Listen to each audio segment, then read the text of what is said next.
Будь моя воля, я бы вообще туда не ездил. Этот ритуал Дмитрий позволяет себе 2 раза в год. Чаще дорого и долго. Все мои родственники остались там. Очень долго их не вижу. Бабушка моя практически не встает. Поездка в Луганск, как полет через Атлантику, а выберешь не тот маршрут, так и еще дольше. Мало пропускных пунктов. Это основной момент. Иногда приходится ездить через Россию, это ужасно неудобно. Все, поехали.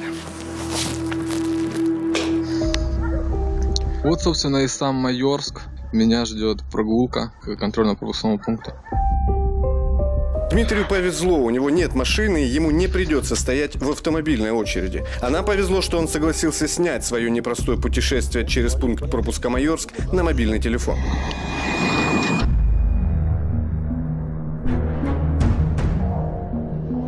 В утреннем тумане беспорядочно припаркованы машины. В них законсервированные холодом люди. Некоторые сидят уже 3 суток. Правила этой игры на выживание просты. Дашь слабину, покинешь очередь и домой не попадешь. Выбор всегда есть. Это нереально. Холодно. Ночью очень холодно, чтобы здесь ночевать. И снаряды все-таки летают. Надо думать о жизни людей. Она прячет лицо, мол, частенько здесь и может наговорить лишнего, и потом вообще не пустят. Качество работы военных, но оставляет желать лучшего. За вчерашний день они пропустили меньше 100 машин. При всем при этом последние машины были запущены в 15:20. А еще соседи по непризнанной республике проезда не дают. В так называемую ЛНР выстроилась половина очереди. В Луганской области автомобильный пункт пропуска не работает. Уже год обещают открыть. Не открывают. Мы готовы в любой момент открыть по решению штаба АТО. Вот он, пункт пропуска «Золотое». Единственный автомобильный в Луганской области. Здесь все для людей и их машин. 3 вагончика. На каждый вагончик с 2 сторон подъезжают машины. Получается 6 машин одновременно может оформляться. А еще детские качели, правда, возле минного поля. «Золотое» обещает когда-нибудь пропускать по 5000 человек и 2000 машин в сутки. Никогда. Почему? Кому-то так надо.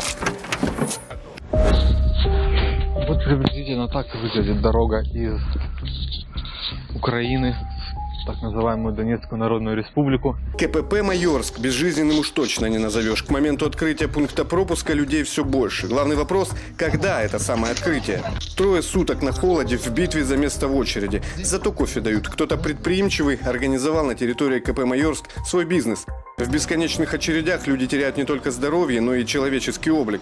Так что для всех открытие еще одного пункта пропуска в Золотом без преувеличения на вес золота. Но почти год дорожный коридор пустует. Да откуда ж я знаю, миленькие? Ну откуда ж мы знаем? Это уже вопрос большой минской геополитики. Уже и дорогу с той стороны разминировали. Наблюдатели ОБСЕ теперь ездят транзитом. Верный признак того, что все готово. Основываясь вот на разговорах местных жителей, та сторона не готовится к открытию.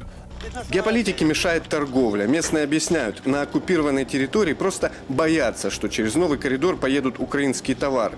Пусть немного, но чаще и более качественные. Эта версия кажется неправдоподобной, ведь о пропуске людей договариваются на самом высоком уровне. Но недаром говорят, просто бизнес, ничего личного. Борис Иванов, Евгений Головин из Луганской области для Донбасс Реалий, Радио Свобода.